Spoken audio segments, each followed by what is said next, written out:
میں اپنی گفتگو کو کچھ حصوں میں تقسیم کروں گا، یہ دیکھنے کے لیے کہ ہم کہاں ہیں یا جہاں ہم اس وقت موجود ہیں، تو کیا ہم ظاہر ہے کہ کسی خلا سے ایک دم برآمد تو نہیں ہوئے؟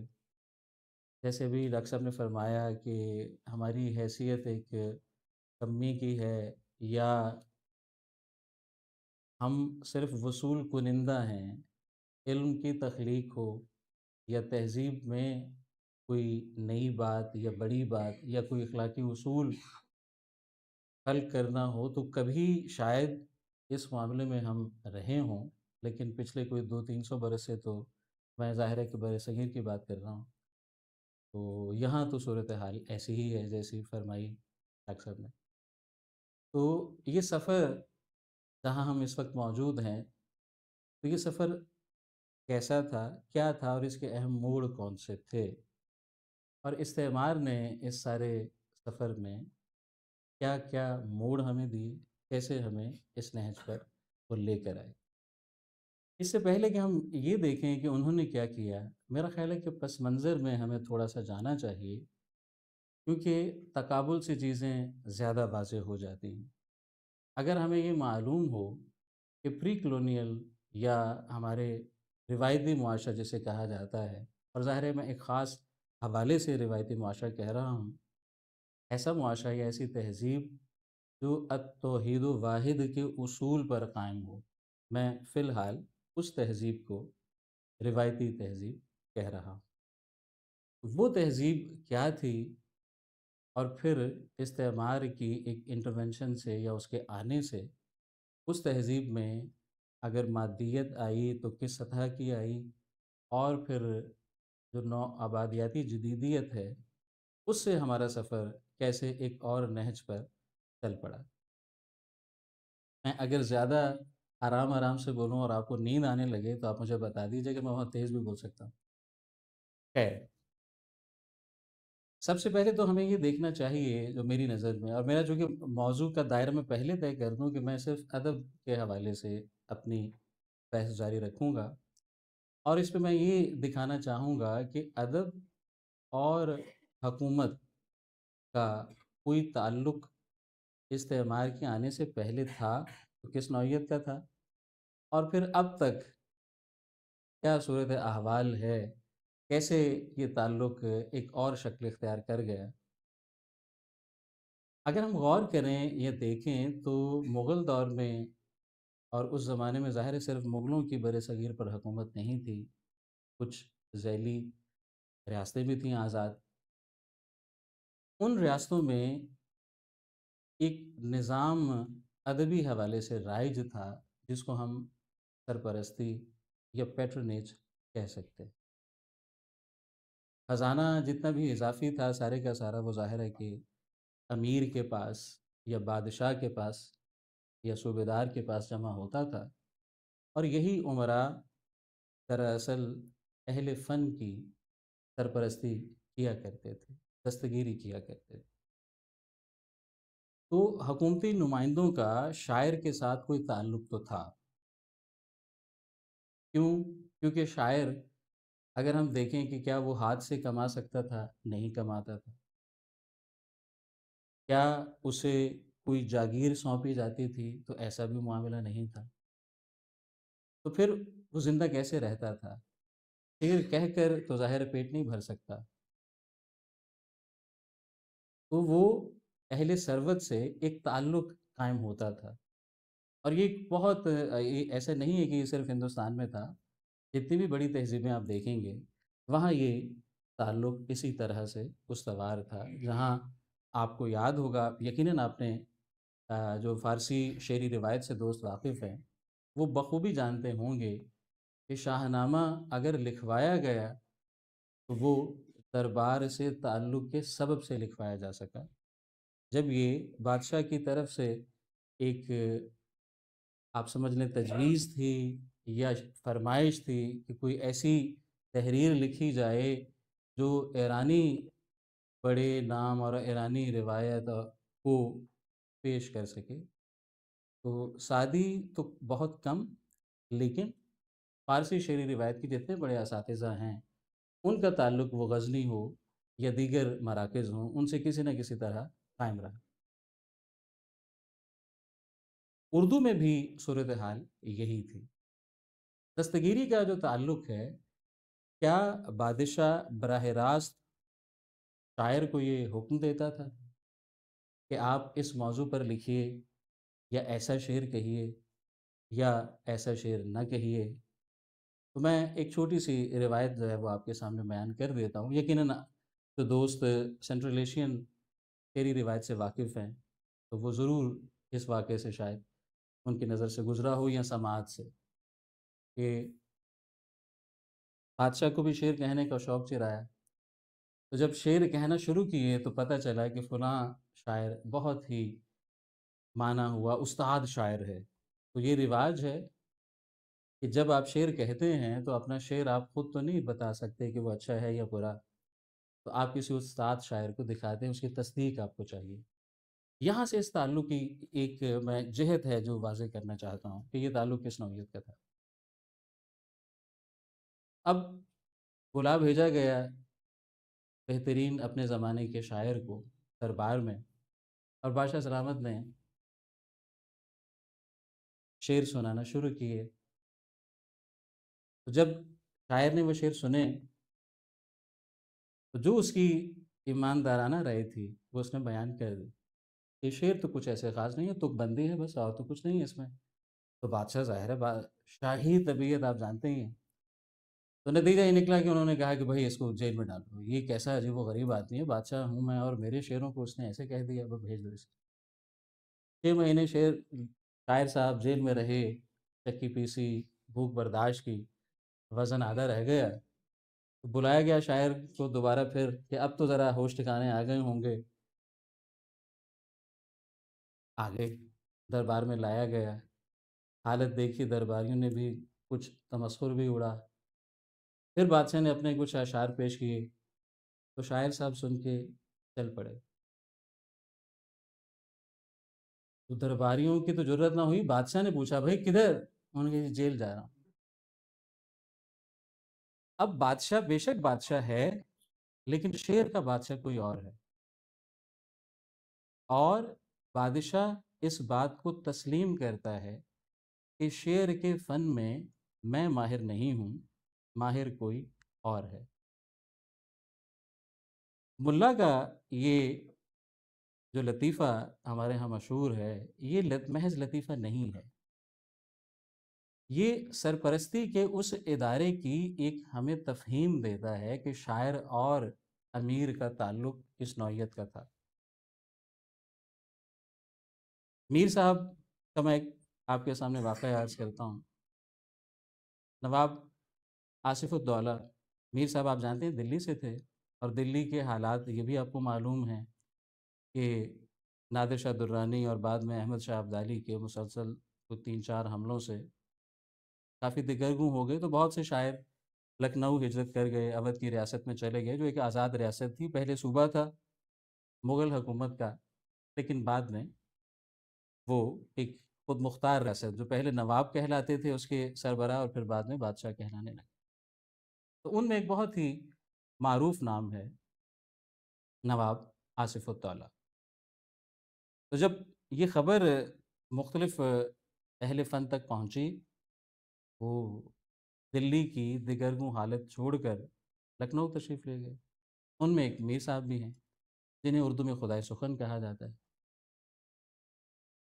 میر صاحب پہنچ گئے، اور کام کیا ہوتا تھا شاعر کا؟ کام یہ ہوتا تھا کہ اگر کوئی باقاعدہ تقریب ہے، جیسے بادشاہ کی اپنی کوئی شادی ہے، یا اس کے بیٹے کا کوئی عقیقہ ہے، یا کوئی اور ایسی تقریب ہے، تو اس پر کچھ شعر لکھ لے، یا ویسے ہی اس نے جو تازہ کلام لکھا ہے، بادشاہ کبھی کبھی اسے سن کر محظوظ ہوتا تھا۔ تو میر صاحب کو بھی انہوں نے بلا لیا، اور بادشاہ کو کبوتر پالنے کا شوق تھا، تو آصف الدولہ ایسے ہی محل کے کسی کونے میں کبوتروں کو دانہ بھی ڈال رہے تھے، اور میر صاحب سے کہا گیا کہ آپ شعر سنائیے۔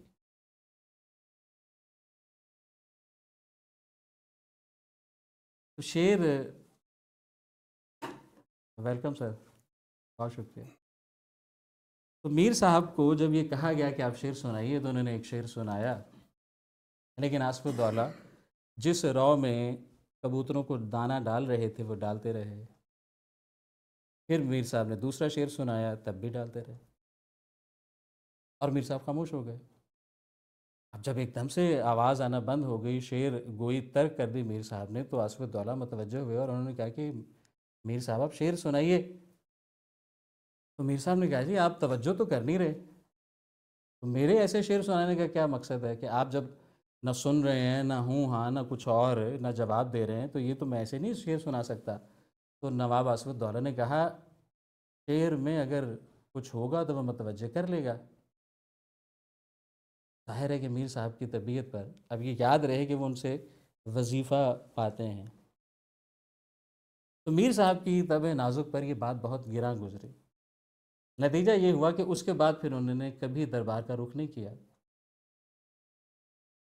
حتیٰ کہ ایک دفعہ ایسا ہوا کہ لکھنؤ کی گلی سے بادشاہ سلامت بھی گزر رہے ہیں، میر صاحب بھی آمنا سامنا ہو گیا، خود بادشاہ نے، کسی نے، ظاہر ہے کہ ایسا خود بادشاہ خود تو نہیں بولتا ہے یا بات نہیں کرتا، کوئی متوجہ کرتا ہے کہ دیکھیے میر صاحب جا رہے ہیں، تو جب آصف الدولہ نے بات کرنے کی کوشش کی تو میر صاحب نے جواب دیا راہ چلتے بات کرنا شریفوں کا شیوا نہیں ہے۔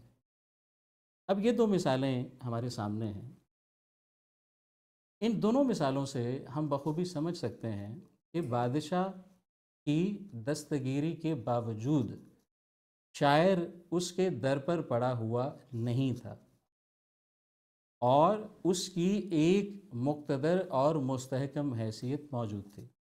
اس ضمن میں آخری ایک میں واقعہ آپ کی گوش گزار کر کے پھر آگے ہم بڑھتے ہیں، وہ ہے غالب کا، اور اس کا تعلق براہ راست کلونیل حکومت سے ہے۔ غالب کے دادا، والد اور دادا کے والد اور پھر آگے سلسلہ وہ مسلسل ایک سپاہ گری کا تھا، مختلف زمانوں میں مختلف بادشاہوں کے ساتھ سپاہ گری کے سلسلے میں وہ ظاہر ہے کہ ان کے جد امجد یہاں آئے اور پھر مختلف درباروں سے وابستہ رہے۔ تو غالب نے تو اشارہ بھی کیا ہے نا، سو پشت سے ہے پیشہ آبا سپاہ گری، کچھ شاعری ذریعہ عزت نہیں مجھے۔ اب غالب صاحب کو ان کے والد کی پینشن ملتی تھی، لیکن وہ بہت کم تھی، تو دلی کالج میں ان کو آفر ہوئی، ان کو یہ کہا گیا کہ آپ اگر چاہیں تو فارسی پڑھا دیجئے کالج میں آ کر، تو ایک ملازمت کی آفر کی گئی۔ اب غالب پیدل تو نہیں جا سکتے تھے، پالکی میں گئے۔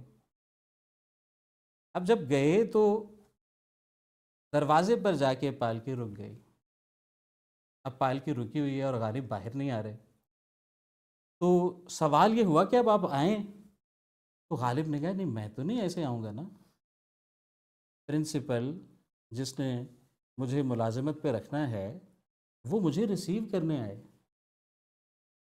اب یہ کیا بات ہوئی؟ بات یہ ہوئی کہ تقاضا یہ ہے کہ جب آپ کے گھر میں، ہماری ایک مشرقی روایت ہے ظاہر ہے کہ جب آپ کے کوئی گھر میں آئے گا تو آپ اسے دروازے پہ لینے جائیں گے، اور جب وہ رخصت ہوگا تو دروازے پہ چھوڑنے جائیں گے۔ اب غالب کا بھی یہی تقاضا تھا۔ پرنسپل نے کہا کہ جناب آپ ملازمت کے لیے یہاں آئے ہیں، میں بہت آپ کی عزت کرتا ہوں، بہت توقیر ہے، بہت مقام ہے آپ کا میری نظر میں، لیکن میں یہ نہیں کر سکتا کہ میں اب اٹھوں، میں پرنسپل ہوں دلی کالج کا، تو میں اب یہاں سے اٹھوں اور جاؤں باہر اور آپ کو لے کے، اب تو یہ نہیں ہو سکتا۔ تو غالب نے کہا بھئی دیکھیے میرے پاس یقیناً پیسے تو نہیں ہیں اس وقت، لیکن بزرگوں کی عزت ہے بس، اب ملازمت کے لیے میں وہ بھی گنوا دوں تو میں جا رہا ہوں۔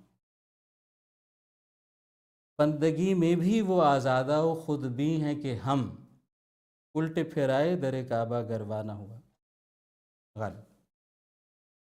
اب یہ تین مثالیں جو تین مختلف ادوار اور جگہوں سے تعلق رکھتی ہیں، یہ تینوں ہمیں یہ بتا رہی ہیں کہ دستگیری کا ایک ادارہ تھا جس میں عمراء جن کے پاس اضافی دولت جمع ہوتی تھی وہ شاعروں کی یا ادیبوں کی سرپرستی کرتے تھے، لیکن سرپرستی کا ہرگز یہ مطلب نہیں تھا کہ وہ ان کے مالک تھے، مختار تھے۔ ایسا تعلق نہیں تھا۔ ایک سانجھ تھی ثقافتی طور پر اور ورلڈ ویو کی سطح پر، دونوں میں، یعنی دستگیر میں، مربی میں بھی، اور جو شاعر وظیفہ پاتا ہے اس میں ایک قربت موجود تھی۔ وہ قربت ورلڈ ویو کی تھی، التوحید واحد کی تھی۔ اس پورے لٹریری کلچر میں جو شاعری پروان چڑھتی تھی، اس شاعری میں ہمیشہ خدا، بندہ، کائنات، اور کائنات سے مراد ہے کائنات کی تمام اشیاء، ان میں پرندے ہوں، چرندے ہوں، درندے ہوں، سب شامل تھے۔ وہ سب کے سب ایک واحد اصول کے تحت جڑے ہوئے تھے، وہ وجود کے ہی مختلف حصے تھے۔ نتیجہ یہ تھا کہ ایک پھول سے محبوب بھی سمجھ آتا تھا، خدا بھی سمجھ آتا تھا، کیونکہ وہ ایک ہی سلسلے کی کڑی تھے۔ وہ محبوب کی آنکھ ہو یا ہرن کی آنکھ ہو، اس میں فرق نہیں تھا، کیونکہ وہ لے جاتی تھی اس طرف۔ تو وہ سب کی سب چیزیں بظاہر اپنی کثرت سے ایک وحدت میں ڈھل جاتی تھیں۔ نتیجہ یہ تھا کہ جو انسان اس سے پیدا ہوتا تھا وہ اعلیٰ اخلاق لے کر پیدا ہوتا تھا، اور وہ کوئی ایک بندہ نہیں ہوتا تھا۔ آپ میر صاحب کی شاعری دیکھ لیں یا غالب کی، ان میں عاشق ایک بہترین انسان کے روپ میں نظر آتا ہے، جو اپنے مقصد میں جان دے سکتا ہے۔ یہ ہمارے ہاں آج ہمارا یہ چلن ہے کہ ہم جس سے محبت کا دعویٰ کرتے ہیں اس کے لیے جان لینے کی بات کرتے ہیں، جبکہ ہماری کلاسیکی شاعری میں کبھی یہ نہیں ہوا کہ کسی عاشق نے یہ دعویٰ کیا ہو کہ میں فلاں سے محبت کرتا ہوں تو اس کے لیے میں جان لوں گا۔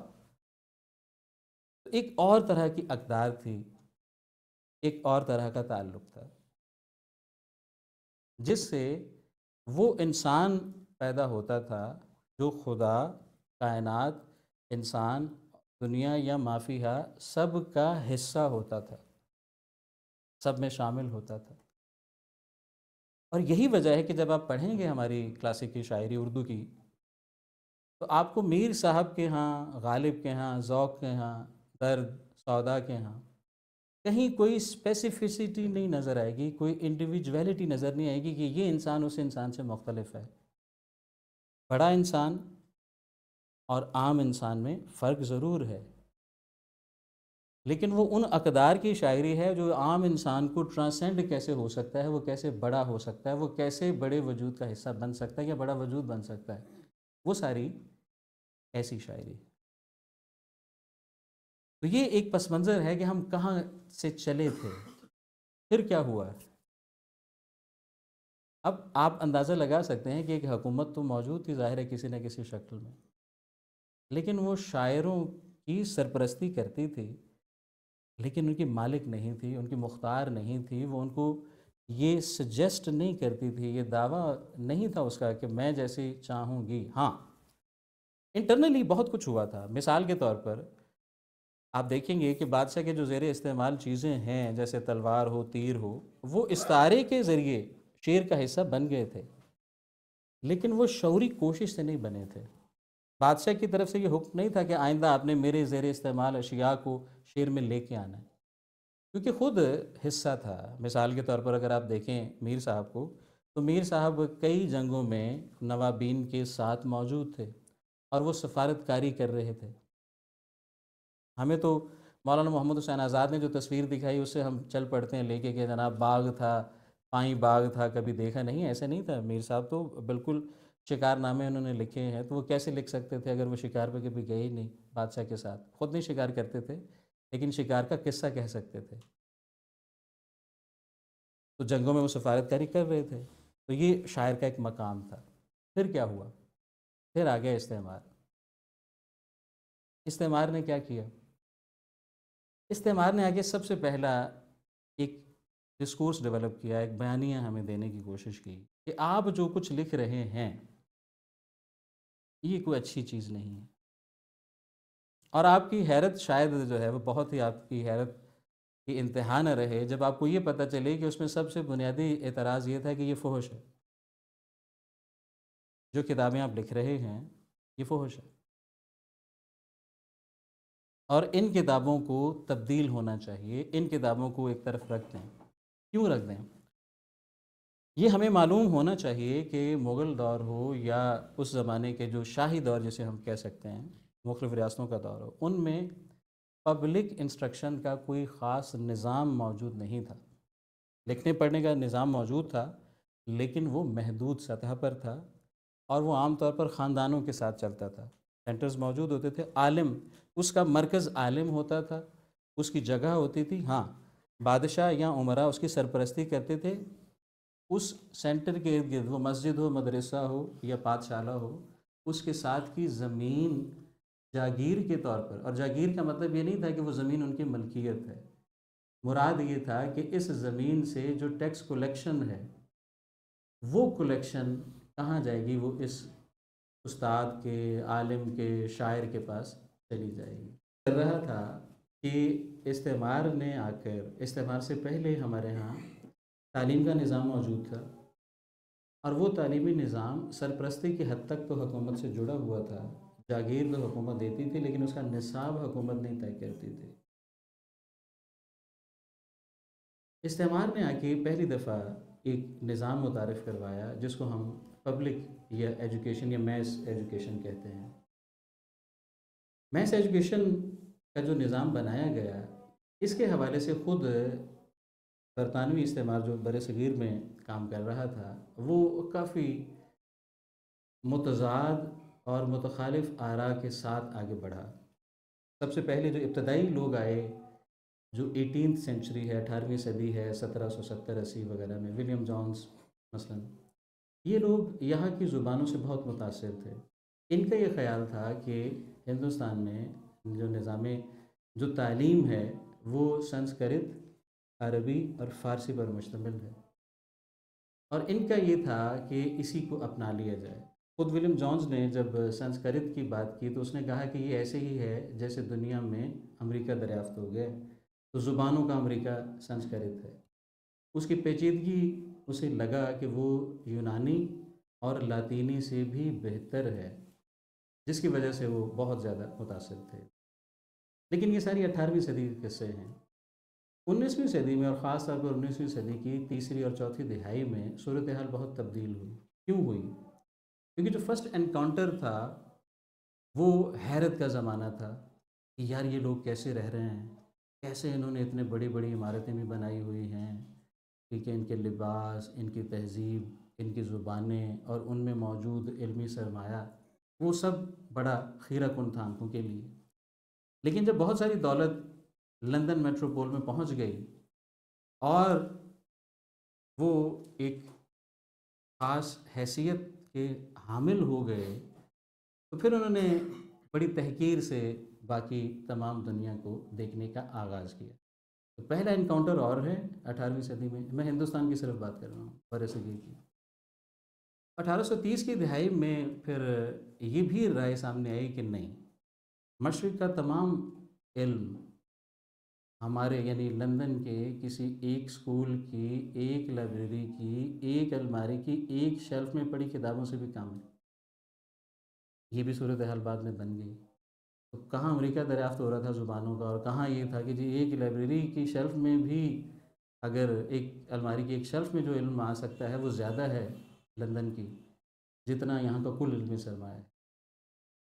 اب تعلیم کون سی زبان میں دی جائے، یہ ایک اہم سوال تھا استعمار کے۔ استعمار نے کیسے کنٹرول کیا؟ میس ایجوکیشن کے ذریعے۔ پہلا اس کا طریقہ تھا میس ایجوکیشن، یعنی ذہن بدلا جائے۔ طاقت سے آپ کسی کو فتح کر سکتے ہیں، لیکن بہت دیر تک اپنا قبضہ رکھ نہیں سکتے، کیونکہ جتنی زیادہ بہیمانہ طریقے سے آپ کسی کو دبانے کی کوشش کریں گے، مزاحمت بھی اتنی ہی سختی سے آئے گی۔ اب یہ تھا کہ ذہن سازی کی جائے، تو ذہن سازی کے لیے تھا کہ تعلیم، تو تعلیم کون سی دی جائے؟ اگر آپ دیکھیں گے تو ساؤتھ میں کوئی ایک اسٹریٹجی نہیں تھی۔ جو ساؤتھ انڈیا ہے، جیسے ملیالی ہے یا تیلگو ہے، وہاں پر ابتدائی طور پر یہ کوششیں کی گئیں کہ جو ان کی ہی تحریریں ہیں یا ان کی ہی زبان، تحریریں تو نہیں تھیں، زبانی روایت جو کہانیاں ہیں، شاعری ہے، اسی کو اسکولوں میں پڑھاتے ہیں۔ لیکن پتہ یہ چلا کہ اس سے لوگ زیادہ باشعور ہوئے، اور نیشنلزم ایک خاص طرح کا پیدا ہوا جس نے مزاحمت دی۔ تو پھر انہوں نے اس پالیسی کو ترک کیا اور تحقیر والی پالیسی کو آگے وہ لے کے چلے، جو کہ 1830 کی دہے 35 میں وہ منٹ ہے مشہور میکالے کا، آپ سب جانتے ہیں۔ لیکن یہ سارا سلسلہ جو توں چلتا رہا، دو تین طرح کے لوگ تھے، ایک تھے جو چاہتے تھے کہ اچھا جو ان کی کلاسیکی زبانیں ہیں عربی، فارسی اور سنسکرت، اس میں تعلیم دے لو۔ کچھ تھے جو کہتے تھے کہ نہیں، انگریزی میں ہی تعلیم دینی ہے، جن کو انگلسسٹ کہتے ہیں۔ کچھ کا یہ خیال تھا کہ اچھا ایک ملغوبہ بنا دیتے ہیں، نچلی کلاسیں ہم مقامی زبانوں میں دے دیتے ہیں، پرائمری ایجوکیشن جو ہے وہ مقامی سے مراد ہے کہ جس صوبے میں جہاں گجراتی ہے وہاں گجراتی پڑھا لو، جہاں مدراس ہے مدراسی پڑھا لو، ٹھیک ہے، کہیں بنگالی پڑھا لو، لیکن اعلیٰ تعلیم، تو اعلیٰ تعلیم انگریزی میں۔ اب آپ دیکھیں، کہیں یا نہ کہیں، لیکن وہ تو بہت اسپیسیفک تھے، وہ کہتے بھی تھے جب آپ یہ طے کر دیں گے کہ عام تعلیم یا چھوٹی تعلیم اس زبان میں ہوگی اور اعلیٰ تعلیم اس زبان میں ہوگی، تو دونوں زبانوں کی جو تصویر پڑھنے والے کے ذہن میں بنے گی وہ کیسے بنے؟ تو یہ ہو گیا۔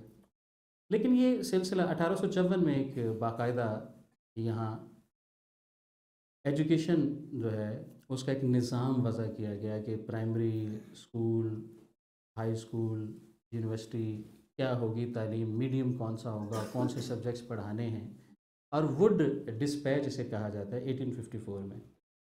لیکن یہ سارے سلسلے بس پالیسیوں کی حد تک موجود تھے۔ ایک ذیلی چیز یہ بھی چل رہی تھی ہندوستان میں کہ مشنری ادارے بھی موجود تھے، ظاہر ہے کہ اس کو حکومتی آشیرواد حاصل تھی، اور عام طور پر جو گورنر یا حکومتی نمائندے ہوتے تھے ان میں ایک مبلغانہ جو جوش ہے وہ بھی موجود ہوتا تھا، وہ بڑے پیسے بھی دیتے تھے خود اپنی تنخواہ سے مشنری سرگرمیوں کو، اور حکومتی آسانیاں بھی ان کے لیے پیدا کرتے تھے۔ تو ایک پیرلل ایجوکیشنل سسٹم موجود تھا، لاہور میں آج بھی موجود ہے ویسے، تو مشنری تعلیمی ادارے بھی موجود تھے، حکومتی بھی تحصیل کی سطح پر، ضلع کی سطح پر، لیکن بڑے بڑے شہروں میں یہ سلسلہ چل رہا تھا حتیٰ کہ 1857 ہو گئے۔ 1857 کی بغاوت تھی یا جنگ آزادی تھی، وہ بڑی اہم ہے۔ ایک سال تک بہت ڈسمنٹل رہی حکومت اور انگریزوں کی حکومت، لیکن اس کے بعد جب انہوں نے اس جنگ آزادی کو ریورس کر لیا اور دوبارہ اپنی حکومت قائم کر لی، پھر انہوں نے باقاعدہ ایک نظام کی طرف سوچنا شروع کیا، ایک محکمہ خاص طور پر یہ بنایا کہ جو اس بات کا تعین کرنے والا تھا کہ بغاوت کیوں ہوئی، کن لوگوں نے کی، کون کون اس میں شامل تھا، اور ان لوگوں کو اکسانے والے کون تھے، کیسے یہ لوگ اتنی بڑی تعداد میں ہمارے خلاف اٹھ کھڑے ہوئے۔ وہاں اس محکمے نے جو رپورٹس بنائیں ان میں دو تین باتیں بڑی دلچسپ ہیں۔ ان پہلی بات تو یہ تھی کہ جو لوگ سرکاری اداروں سے پڑھے ہوئے ہیں انہوں نے بغاوت نہیں کی،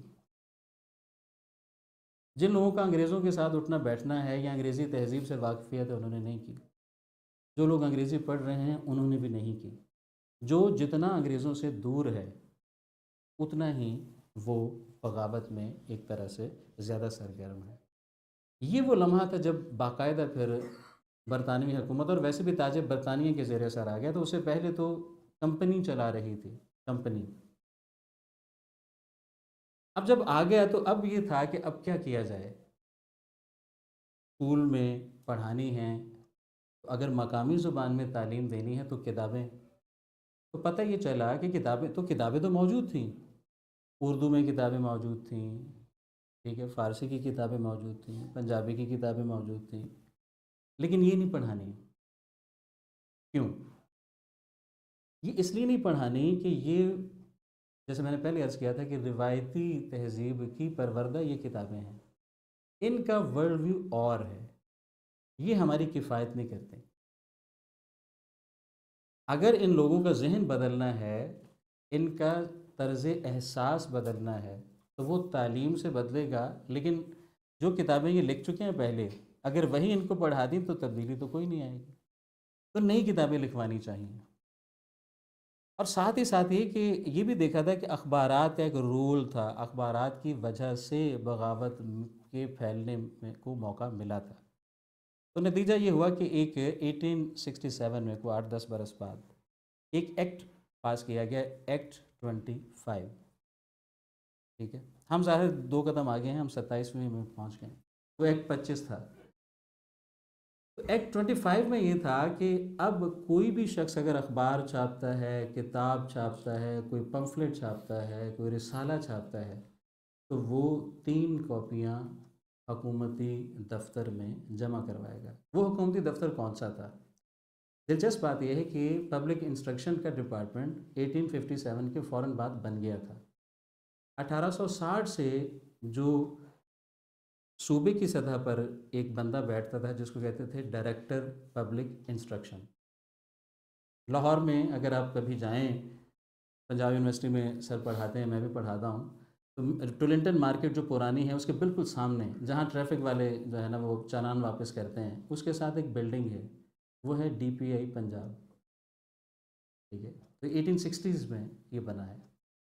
تو 1860 کی دہائی میں جو ادارہ بنا 1860 میں، 60 کی دہائی میں، وہ تھا پبلک انسٹرکشن کا ڈپارٹمنٹ، کہ اب ہم عوامی تعلیم کی طرف جائیں گے۔ اور اس کے جو ڈائریکٹر ہوتا تھا اس کا کام یہ تھا کہ وہ ایک رپورٹ لکھے۔ کیا رپورٹ لکھے؟ کہ جتنے اسکول کالج ہم نے بنائے ہیں ان میں کتنے لوگ آ رہے ہیں، وہ لوگ کیا پڑھ رہے ہیں، کن مضامین سے لوگوں کی دلچسپی زیادہ ہے۔ وہ رپورٹس اگر آپ پڑھیں، میں نے اتفاق سے پڑھی ہیں، ان میں سب سے پہلی جو شکایت ہے، اچھا معیار قائم کیے جاتے ہیں نا کہ تعلیم کا معیار کیا ہے، تو ہمارے ہاں تو یہ ہوگا کہ بندہ کتنا اچھا بن گیا ہے، کتنا بہتر انسان بن گیا ہے، نہیں۔ پہلا معیار تھا ڈسپلن۔ یہ لکھا ہوا ہے جگہ جگہ انہوں نے کہ جناب ہم جتنی ڈسپلن کے لیے سختی کرتے ہیں اتنے یہ بھاگ جاتے ہیں، یہ آتے نہیں۔ یہ کون سا معیار ہے تعلیم کا؟ کہ آپ تعلیم دے رہے ہیں تو تعلیم میں سب سے پہلا معیار کیا ہے؟ ڈسپلن، کہ ہم جیسے کہتے ہیں آپ ویسے نہیں بیٹھ رہے، ہم جیسے کہتے ہیں ویسے کھڑے نہیں ہو رہے، تو پہلا کام ہی یہ ہے۔ اچھا جی، اس ادارے کو اب میں عرض کر رہا تھا کہ کہا یہ گیا ایکٹ 25 کے تحت کہ آپ نے جو کتاب بھی شائع کرنی ہے اس کی 3 کاپیاں آپ جمع کروائیں گے، اور وہ کہاں جمع کروائیں گے؟ ڈی پی آئی کے دفتر میں۔ تو پنجاب میں اگر آپ دیکھیں گے تو کرنل ہال رائڈ ہے جو ڈائریکٹر پبلک انسٹرکشن تھا، جو کہ مولانا حالی کے بہت قریب ہے، ان کے سرپرستوں میں سے ہے۔ اگر آپ یو پی میں دیکھیں گے، اس وقت یو پی کا مطلب تھا یونائٹڈ پروونسز، اب اس کا مطلب ہے اتر پردیش۔ تو انہوں نے وہ انگریزی والا تو وہی رکھا ہے، البتہ یہ کہ ویسے بدل دیا ہے، ایبریویشن وہی ہے ابھی تک، یو پی۔ تو یو پی میں تھا میتھو کیمپسن۔ اب یہ کیا تھا؟ یہ تھا کہ جو کتاب چھپے گی اس کا ہمیں پتہ ہونا چاہیے۔ کیا کبھی بادشاہ نے، کسی مغل بادشاہ نے کہا کہ کون کون سی غزل لکھ رہا ہے مجھے بتاؤ؟ نہیں۔ ہاں، ایک ایسی مثال ہے کہ جب فرخ سیر جو بادشاہ تھا، ٹھیک ہے، اورنگزیب کے بعد کو تیسرا یا چوتھا بادشاہ تھا، اس کے خلاف بہت واضح انداز میں نام لے کر اور خاصی دشنام ترازی کی ایک شاعر نے، تو اس کے قتل کا حکم دیا اس نے، اور وہ قتل بھی ہو گیا۔ تو شہید شاعری بھی ہے اردو میں، اور انگریزوں سے پہلے ہے، نام ابھی فوری نہیں ذہن میں آ رہا، آ جائے گا۔ رشید حسن خان صاحب نے ان کا سارا کلام جو ہے نا وہ کیا، جعفر زٹلی، جعفر زٹلی۔ تو وہ ایک مثال موجود ہے، لیکن وہ ہے نا کہ دو بدو ایک طرح سے ہو گیا کہ بادشاہ کا نام لے کے آپ نے نظم لکھی، وہ غزل نہیں تھی، نظم لکھتا تھا وہ۔ لیکن یہ اکا دکا مثالیں ہیں، اور ان میں یہ نہیں ہے کہ انہوں نے یہ کہا کہ آپ ان موضوعات پر لکھیں اور آپ نے نہیں لکھا اس لیے آپ کو پکڑا جا رہا ہے، جبکہ اب استعمار کیا کہہ رہا ہے کہ آپ جن موضوعات پہ لکھ رہے ہیں ہمیں بتائیں۔ تو ایک سرویلنس کا سسٹم پورا ڈیولپ ہو گیا۔ دوسری طرف انہوں نے یہ کیا کہ انعامی سلسلہ شروع ہوا، تو 1867 میں ہی، 1868 میں، یعنی 67 میں ایکٹ پاس ہوا ہے، تو 68 میں اعلان کر دیا حکومت نے کہ جناب جو ان موضوعات پر کتابیں لکھے گا، ٹھیک ہے، اپنی دیسی زبان میں، کیوں؟ کیونکہ نصاب کی کتابیں نہیں ہیں، پرانی کتابیں تو موجود ہیں، ماں مکیمہ موجود تھی، کریمہ موجود تھی، گلستان موجود تھی، بوستان موجود تھی، ٹھیک ہے، جو مسلسل یہاں رہی نصاب کا حصہ، تو وہ تو نہیں پڑھانی۔ فسانہ عجائب موجود تھی، نہیں پڑھانی۔ میر کا کلام موجود تھا، پہلی دفعہ انگریزوں کے ہی ادارے فورٹ ولیم کالج سے شائع ہوا 1803-4 میں، وہ نہیں پڑھانا۔ تو کیا پڑھانا ہے؟ ہم کہ جی اپنی مرضی کا لکھوائیں گے۔ اب یہاں آپ دیکھ سکتے ہیں کہ ایک نیا حکومت اور شاعر کا تعلق پیدا ہو رہا ہے، انسٹرکٹیو۔ حکومت اب انسٹرکشن دے رہی ہے کہ آپ ان موضوعات پر نہ لکھیں، ان موضوعات پر لکھیں۔ کیوں؟ کیونکہ وہ خاص طرح کا انسان پیدا کرنا چاہتے تھے، وہ آزاد انسان، تخلیقی انسان، تجربے کرنے والا انسان، یا کم از کم اپنی مرضی کی زندگی گزارنے والا انسان نہیں چاہتے تھے۔ یہ کام کسی بادشاہ نے نہیں کیا، یہ پہلی دفعہ استعمار نے کیا کہ آپ اگر تعلیم حاصل کریں گے تو کون سی کریں گے۔ اور 1868 میں 1868 میں پہلی دفعہ انعام کا اعلان ہوا اور کئی کتابیں پھر آئیں اور ہر سال تقریباً آگے ہوتا رہا۔ تو میتھیو کیمپسن ہی وہ فائنل کرتا تھا، رپورٹس وہی لکھتا تھا کہ یہ جو 15 20 25 30 کتابیں آئی ہیں انعامی مقابلے میں، ان میں سے کون سی کتاب بہتر ہے، کس کو انعام دینا چاہیے۔ پورا باقاعدہ اسے اشتہار میں لکھا ہوا ہے کہ موضوعات کون سے ہوں گے، اسلوب کیسا ہوگا، کیا آپ نہیں لکھ سکتے، کیا آپ لکھ سکتے ہیں، کیا آپ نہیں لکھ سکتے۔ شاعر کو تو کبھی ایسے نہیں ہے، ہم نے تو یہ دیکھا ہے کہ شاعر بادشاہ کو جواب دے کر چلا جاتا ہے، راستے میں اگر بادشاہ بلاتا ہے تو اس کا جواب نہیں دیتا کہ جناب یہ شریفوں کا شیوا نہیں ہے راستے میں بات کرنا۔ اور یہاں کیا ہے، یہاں یہ ہوا کہ سرکاری ملازم ادیب بنا۔ تو پہلے بھی تو بادشاہ کا ہی ایک طرح سے تو وہ ملازم نہیں تھا، وظیفے میں اور تنخواہ میں فرق، تو یہ ریلیشن شپ ڈفرینٹ ہے۔ دستگیری کا ادارہ، پیٹرونیج کا ادارہ اور ملازمت باقاعدہ سیلریڈ کلاس، یہ دونوں الگ طرح کے ہیں۔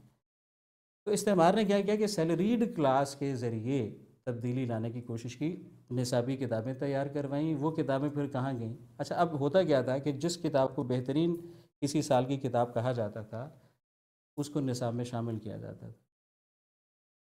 تو پہلے سال جو پہلی کتاب جس کو یہ درجہ ملا وہ کون سی تھی؟ وہ تھی میرات العروس۔ ہم نے یہ بہت سنا ہے کہ وہ کتاب دی جاتی ہے، جہیز میں دی جاتی تھی، بچیوں کے ساتھ رکھی جاتی تھی، یہ سب بہت اچھی باتیں ہیں، لیکن جو بات ہم نظر انداز کر رہے ہیں وہ کیا ہے؟ وہ یہ ہے کہ انسٹیٹیوشنل پار کے ساتھ پہلے کوئی ایک کتاب بھی اردو کی اس طرح سے فروغ نہیں پائی تھی۔ لوگوں کا جو ٹیسٹ ڈیولپ کیا گیا، ہمارا ٹیسٹ کیسے ڈیولپ ہوتا ہے ہمیں نہیں پتہ، لیکن جن نصابوں کو ہم نے پڑھا، ان میں جن شاعروں کو ہم نے پڑھا، ہمارے ذہن میں یہ بیٹھ گیا ہے کہ وہ بہترین شاعر ہے، آپ چاہیں نہ چاہیں۔ جن اسالیب کو آپ نے پڑھا ہے، آپ کو لگا کہ لکھنے کا انداز یہی ہے، کیوں؟ کیونکہ آپ کے لیے معیار ہے وہ۔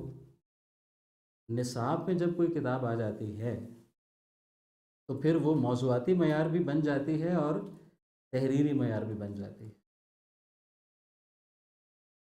اب سلسلہ یہ بن گیا کہ پہلے بادشاہ کو سکھاتا تھا شاعر،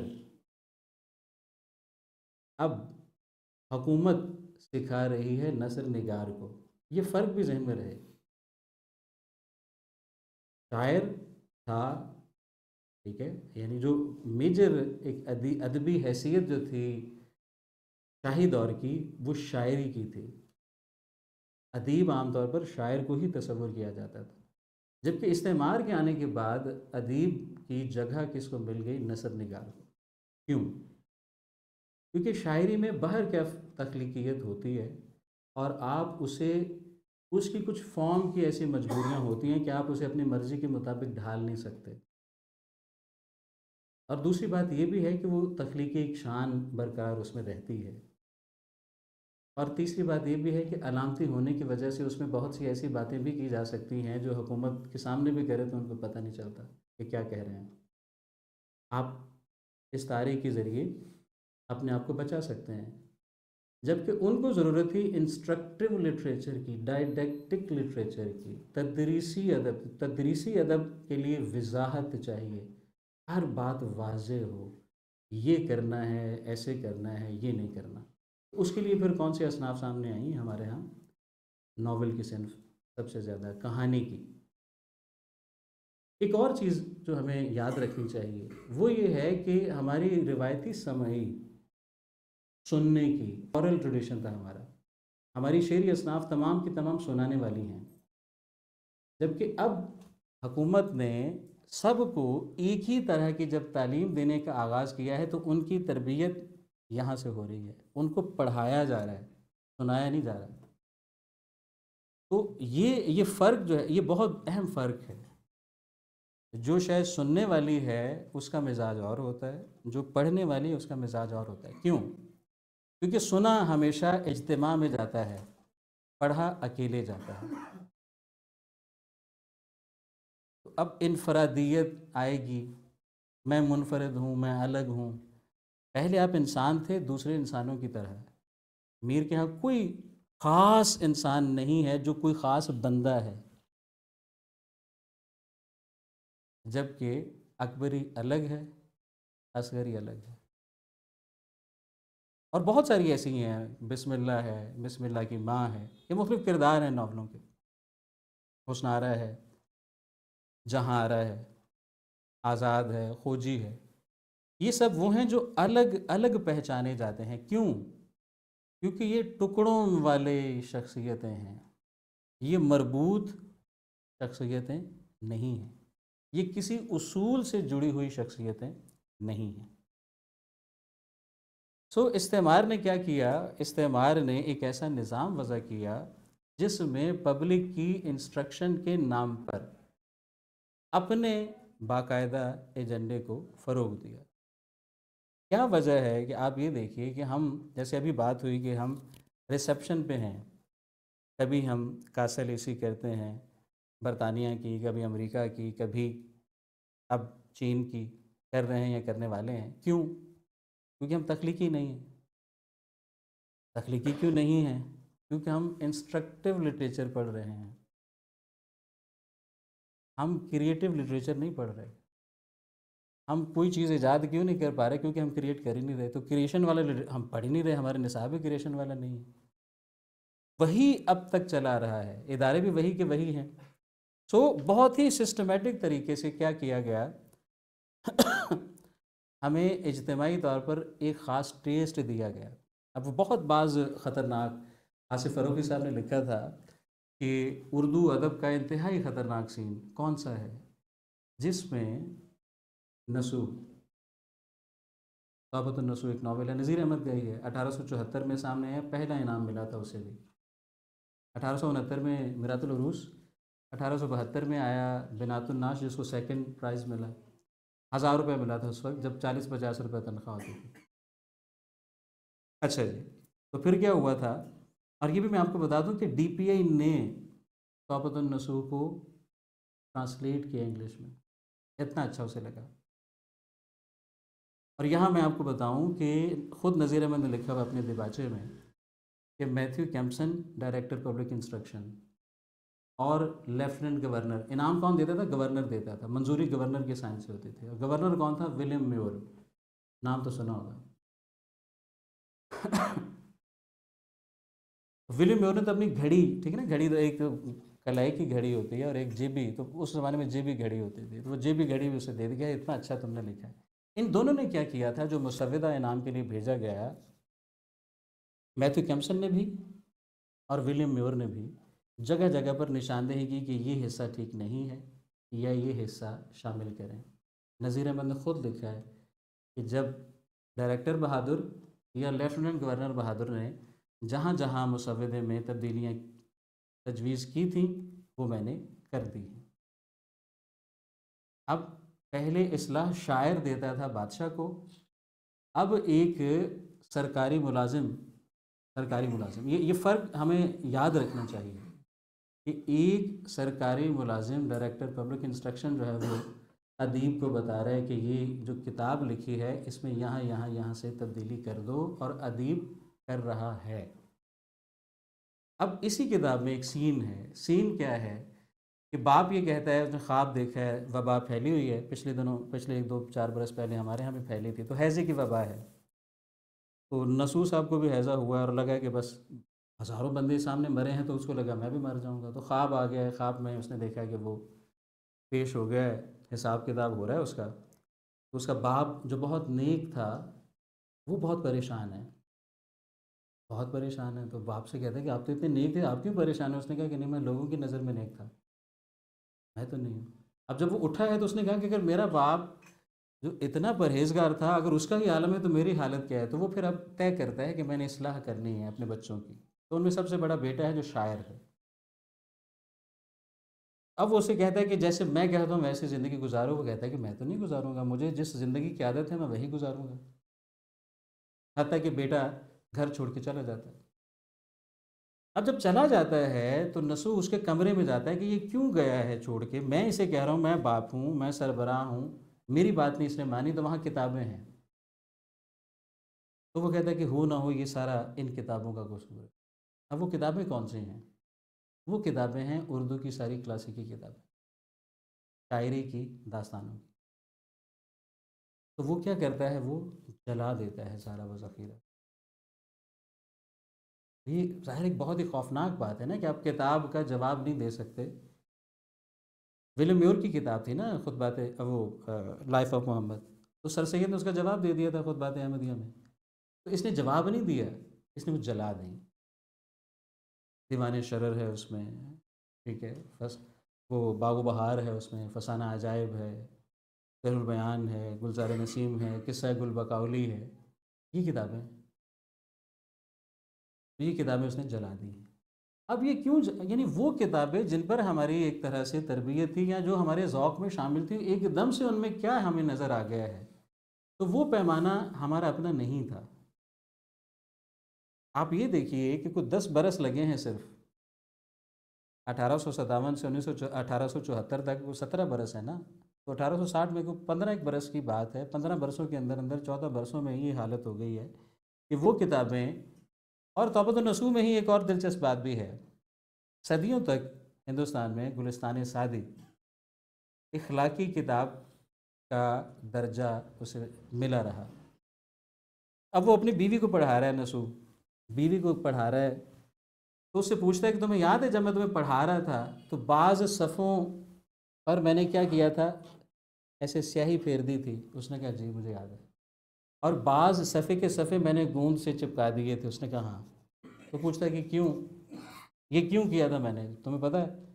اس نے کہا کہ مجھے یہی لگا کہ یہ مشکل ہوں گی اور میں نہیں سمجھ سکوں گی، اس لیے آپ نے یہ کیا۔ اس نے کہا نہیں نہیں، اس میں ایسی فحش باتیں لکھی ہوئی ہیں میں تمہارے سامنے بیان نہیں کر سکتا۔ اور یہ اس بندے کا حال ہے، یہ نصوح کا قول ہے، وہ بتا رہا ہے، کہہ رہے یہ اس بندے کا حال ہے جسے معلم اخلاق کہا جاتا ہے، اس سے تم اندازہ لگا لو ہمارا لٹریچر کیسا تھا۔ جو اخلاقی کتاب ہے وہ اپنی بیوی کو نہیں پڑھائی جا سکتی، تو جو ان کی عام کتابیں ہیں وہ کیسی ہوں گی؟ تو عام کتابوں کا پھر وہ کیا حال کرتا ہے وہ آپ کے سامنے ہے۔ اب کیسے ایک پوری ترتیب ہے جو الٹ پلٹ ہو گئی ہے، شاعر بادشاہ اور سرکاری ملازم اور نثر نگار، یہ کیسی ایک ٹرانسفارمیشن ہوئی ہے، بلکہ میٹامورفوسس اسے کہنا چاہیے، کہ ایسی کایا کلپ ہوئی ہے۔ اچھا اس کا پھر مسئلہ کیا ہے؟ مسئلہ یہ ہے کہ وہ کتابیں نصاب میں شامل ہو کر ہمارے ذوق کا حصہ بن گئی ہیں۔ اب ہم اپنے لٹریچر کو اگر پڑھنے لگتے ہیں تو ہمیں وہ ویسا ہی نظر آتا ہے جیسا استعمار ہمیں دکھانا چاہ رہا ہے۔ اور ہوا کیا؟ ہوا یہ کہ پہلے آپ کا سفر یہ تھا، شعر پڑھ کے آپ جڑتے تھے کسی بڑی روایت سے، اب آپ گھومتے پھر رہے ہیں یہاں کہیں، کہاں کہاں ہم گھومتے پھر رہے ہیں؟ بہت چھوٹے چھوٹے مسئلوں میں، کہ رضائیوں کو سردیاں آنے سے پہلے کیا کروانا ہوتا ہے، دھوپ لگوانی ہوتی ہے۔ اب وہ لٹریچر جو آپ کو یہ بتا رہا تھا کہ خدا کی اصل کیا ہے، حقیقت کیا ہے، اب وہ آپ کے سامنے کیا رکھ رہا ہے کہ اچار ڈالنے کا طریقہ کیا ہے۔ کیوں؟ وہ دراصل بتانا یہ چاہ رہے ہیں کہ آپ کو اتنا بھی نہیں پتہ۔ یہ جملہ ہے ابن الوقت کا کہ مغلیہ حکومت تو کچن نہیں چلا سکتے، یہ جملہ ہے باقاعدہ، وہ تو گھر کا کھانے پکانے کا اہتمام کرنے کے قابل نہیں تھے، ملک کیسے چلاتے؟ اب جب ہمیں یہ بتایا جائے گا کہ آپ نے کھانا کیسے بنانا ہے، کپڑے کیسے پہننے ہیں، تو ہم یہ کون سا ادب ہم پڑھ رہے ہیں؟ یہ ہم کیا ادب پڑھ رہے ہیں؟ اٹھنا کیسے ہے، بیٹھنا کیسے ہے؟ کیا ہمیں اٹھنے بیٹھنے کا سلیقہ نہیں تھا؟ ہمارے آباء و اجداد کھائے پیے بغیر وہ پتے کھا کے زندہ تھے، ان کو سالن بنانے نہیں آتا تھا، ایسا نہیں تھا۔ اب ایک عجیب و غریب تصویر ہمیں دکھائی جا رہی ہے، کیوں؟ وہ یہ کہہ رہے ہیں، یعنی وہ شاعری جو بڑی ادبی روایت اور بڑی تہذیبی روایت سے پیدا ہوئی تھی، اس کے بارے میں کہتے ہیں یہ گل و بلبل کے افسانے ہیں۔ کیوں؟ کیونکہ وہ معنی سے بھری ہوئی تھی۔ اب اس ٹرانسینڈنس سے جب آپ نیچے آئے تو آپ کن مرحلوں میں پھنس گئے؟ آپ دیکھیں ذرا کہ آپ کیسی شاعری پڑھ رہے ہیں۔ اب کہاں، ٹھیک ہے، مت سہل ہمیں جانو، پھرتا ہے فلک برسوں، تب خاک کے پردے سے انسان نکلتے ہیں۔ اب یہ ایک طرف یہ ہے، اور دوسری طرف یہ ہے کہ یوں تو چھوٹی ہے ذات بکری کی، دل کو لگتی ہے بات بکری کی۔ اب کہاں سے ہم چلے تھے اور ہم کہاں پہنچ رہے ہیں؟ یہ کیوں ہو رہا ہے؟ یہ سارا استعمار کا ایک پورا نظام تھا جس نے ہمارا نظام اخلاق، ہمارا احساس جمال اور ہمارا ورلڈ ویو، کہ دنیا کو کیسے دیکھا جائے، یہ سب بہت زیادہ جس کی طرف ہمیں لے کے گئے وہ یہ تھا مفید، کہ ایسی کتابیں لکھیں جو مفید ہوں۔ کیا مطلب؟ مثنوی مولانا روم غیر مفید ہے؟ بالکل۔ کیوں؟ کیونکہ مثنوی اس نیت سے لکھی ہی نہیں گئی کہ آپ کو کوئی فائدہ دے۔ ہمارے لیے لٹریچر تو حقیقت تک پہنچنے کا ایک ذریعہ تھا، وہ یہ تھوڑا تھا کہ میرا کوئی فائدہ اس میں ہو جائے، کوئی نفع اس میں سے نکل آئے۔ اس لیے تو ادب نہیں لکھتے تھے، مولانا نے اس لیے تو نہیں لکھا تھا مثنوی، ٹھیک ہے، کہ نئے کہاں سے جدا ہوئی ہے، اس میں سوز کہاں سے آیا ہے۔ جب ہمیں مولانا یہ بتا رہے تھے تو ظاہر اس سے تو ہمیں کوئی فائدہ نہیں ہو رہا تھا۔ کیوں؟ کیونکہ فائدہ تھا مالی۔ تو مالی فائدے میں ہمیں سکھایا گیا کہ حساب سیکھو۔ تو جو ناول لکھے گئے شروع میں، ان میں کیا لکھا ہوا؟ ان میں حساب کے طریقے بتائے ہوئے ہیں۔ پھر بتایا ہوا کہ جی جغرافیہ سیکھو۔ اب یہاں یہ بہت اہم بات ہے جو ہمیں سمجھنے کی ضرورت ہے۔ مثلا آپ کبھی پرانے شاعروں کا تصور ولایت دیکھیں۔ ولایت سے مراد ولی والا نہیں کہہ رہا، باہر کا، ٹھیک ہے نا، فارن کنٹری کا۔ جو ہماری شاعری ہے اس کا جیوگرافی اور ہے۔ وہ جیوگرافی کیا تھی؟ وہ ہم نے خود طے کی تھی۔ ہمارا کن ملکوں سے تہذیبی تعلق ہے، ثقافتی رشتے کس کے ساتھ ہیں، یہ ہم طے کر رہے تھے۔ اب کتابوں میں جو جغرافیہ ہمیں پڑھایا جانے لگا، اس کا تعین کون کر رہا تھا؟ استعمار کر رہا تھا۔ مثال کے طور پر ایک ناول ہے فسانہ آزاد، شاید آپ نے نام سنا ہو، رتن ناتھ سرشار۔ اب اس ناول میں 1875 میں، 1800 یعنی 19ویں صدی میں روس اور ترکی کی کئی جنگیں ہوئیں۔ ایک جنگ 1875 میں بھی ہوئی، جو اخبارات یہاں چھپ رہے تھے وہ رپورٹ بھی کر رہے تھے۔ تو جو ناول کا ہیرو ہے وہ جاتا ہے ترکی کے ساتھ مل کر روس سے جنگ کرنے کے لیے۔ اب جب جنگ کا جو نتیجہ تھا وہ یہ تھا کہ ترکی شکست کھا گیا تھا، روس جیت گیا تھا۔ ناول میں بھی یہی ہوتا ہے، لیکن ناول میں ہمارا ہیرو جناب آزاد نام کا ہیرو، آزاد نام بھی بڑا دلچسپ ہے۔ تو آزاد مشورے دیتا ہے، کس کو مشورے دیتا ہے؟ ترکی کو۔ اب وہ ذرا مشورے آپ سن لیں، پھر بات آگے ہم چلاتے ہیں یا ختم کرتے ہیں۔ مشورہ پہلا یہ ہے کہ ترکی برطانیہ کو اپنا دوست سمجھے۔ اگر ترکی آگے بڑھنا چاہتا ہے تو اپنے جرنیلوں کی ٹریننگ یورپ سے کروائے۔ اگر وہ کوئی نیا معاہدہ کرنا چاہتا ہے تو ضرور فرانس اور برطانیہ کے مشورے سے معاہدہ کرے۔ میرا کوئی تعلق ہے کسی سے یہ نہیں ہے، حکومت مجھے بتا رہی ہے، حکومت نے تو نہیں۔ اب آپ کہیں گے نہیں جی وہ فسانہ آزاد و رتن سرشار نے لکھا ہے، وہ تو کسی حکومت کے کہنے پہ نہیں لکھا۔ لیکن جو ریلیشن شپ ہے ہمارا ترکی کے ساتھ، وہ کون طے کر رہا ہے؟ برطانیہ طے کر رہا ہے۔ حالانکہ ترکی تو ہمارے بہت پرانا موجود ہے ہماری لٹریچر میں۔ ٹھیک ہے، زبان یار من ترکی و من ترکی نمی دان، یہ تو موجود ہے. یا آگے روم کے کوئی ملک تھا، ٹھیک ہے نا، آگے روم میں، کیونکہ روم ہو ترکی ہو یہ تو ہمارے موجود تھے سارے کے سارے، ترکی زبان سے بھی ہمارا تعلق تھا، لیکن وہ تعلق ہمارا تھا. اب اس تعلق کا تعین کون کر رہا تھا؟ استعمار کر رہا تھا. تو آپ کا ولایت کا تصور تبدیل ہو گیا. پہلے ولایت کہیں شاید غزنی ہوتا تھا، مشہد ہوتا تھا، بخارا ہوتا تھا. اب ولایت کا مطلب ہو گیا لندن. اب جو جغرافیہ ہمیں پڑھایا گیا، اس جغرافی کا تعین ہم نہیں کر رہے تھے. جو حساب ہمیں پڑھایا گیا وہ حساب ہم نہیں طے کر رہے تھے کہ ہمیں حساب کون سا چاہیے. ٹھیک ہے، اگر آپ دیکھیں تو مثال کے طور پر ارسطو نے رسالے لکھے ہیں زبان کے علم پر، جبکہ اس سے پہلے سنسکرت میں باقاعدہ گرامر کی کتابیں لکھی جا چکی تھیں، پانینی اور دوسرے ٹیکسلا میں. یہ یہی جس خطے میں ہم بیٹھے ہیں اسی کی بات کر رہے ہیں. لیکن یہ سب کچھ ختم ہے، یہ سب کچھ غائب ہے. رپورٹوں میں جو ایک بہت بار بار بات ریپیٹ ہوتی ہے وہ یہ ہے کہ جی یہ انگریزی ادب میں پیچھے رہتے جا رہے ہیں.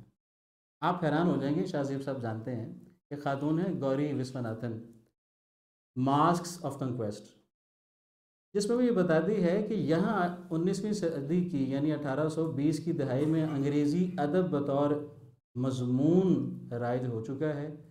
برطانیہ میں کہیں 1860-70 کی دہائی میں آیا یونیورسٹیوں میں. تو انگریزی ادب، لٹریچر، انگلش لٹریچر یہاں پہلے پڑھایا جا رہا تھا. تو سب سے زیادہ فیل جو ہو رہے تھے وہ اسی میں ہو رہے تھے. یہ لکھا، یہ رپورٹس میں لکھا ہوا ہے کہ جو فیل ہو رہے ہیں. بعض باتیں بڑی دلچسپ ہیں، کہتے ہیں یہ بڑے جھوٹے بندے ہیں. ایک بچہ جو ہے وہ چھٹی کر کے چلا گیا درخواست دے کے جی میرے ابا جی فوت ہو گئے، مجھے پتہ چلا تو زندہ ہے. 1861 میں لکھ رہے ہیں، تو بہانے وہی ہیں. خیر، تو ہمیں یہ سمجھنے کی ضرورت ہے کہ ہمارا جغرافیہ ہم طے کریں گے یا کوئی اور طے کرے گا. جغرافیہ کے مرکز کہاں بنے گا، کس ملک کے ذریعے پھر ہم دیکھیں گے یہ 4 گھنٹے آگے کرنا ہے یا 5 گھنٹے پیچھے کرنا ہے، وہ کون ہے، سینٹر کون ہے.